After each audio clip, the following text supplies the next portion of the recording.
নমস্কার বন্ধুরা, তিলোত্তমার ঘরকন্যা আরেকটি ব্লগে আপনাদেরকে স্বাগত জানাই।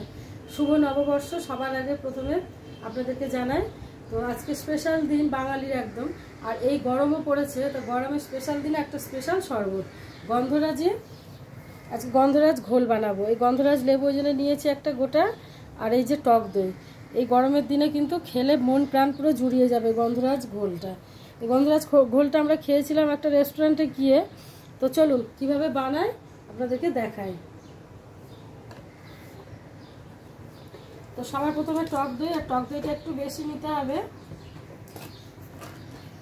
তো আমি এখানে হাফ কিলো মতো টক দই নিয়েছি। এটা পুরোটাই কিন্তু লাগবে 4 গ্লাসের জন্য।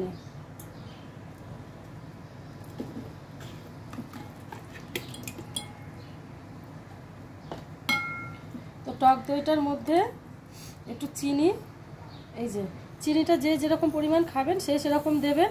তো চিনিটা আমি এই যে 150 গ্রাম মতো চিনিও দিয়ে দিলাম ওর মধ্যে, দিয়ে ভালো করে টক দইটাকে ফাটাতে হবে।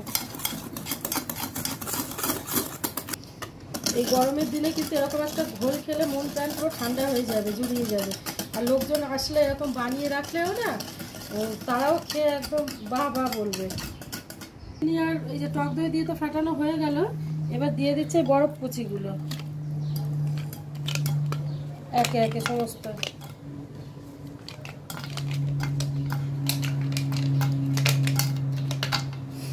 যেটা বরফ ছিল যে কটা একটা ট্রেনের মধ্যে সবটাই দিয়ে দিলাম আমি।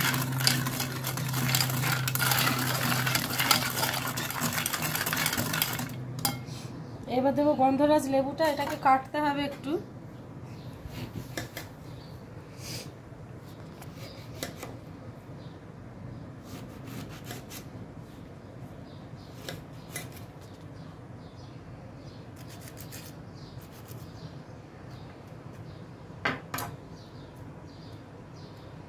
লেবুর জেসটাও কিন্তু দিতে হবে। একটু রসটা ছেঁকে দিচ্ছি, দানাটা যাতে এর মধ্যে না পড়ে।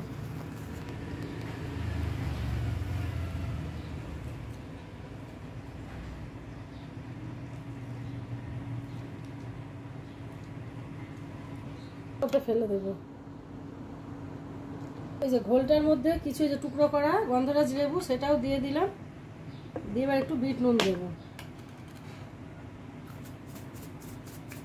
বিট নুনটা একটু ভালো মানের নেবেন, তাহলে খেতে কিন্তু খুব টেস্ট হবে।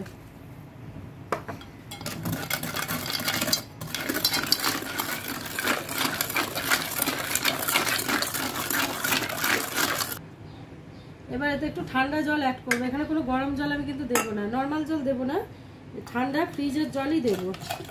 আর ঘোল বানাতে একটু পাতলাই হয় জানেনি, এটা দইয়ের লস্যির মতো হবে না, তো একটু পাতলা হবে। তৈরি হয়ে গেছে আমার এক হাঁড়ি ঠান্ডা ঠান্ডা গন্ধরাজি ঘোল। কে কে খেয়েছে এই গন্ধরাজ ঘোল অবশ্যই কমেন্টে কিন্তু জানিও তোমরা।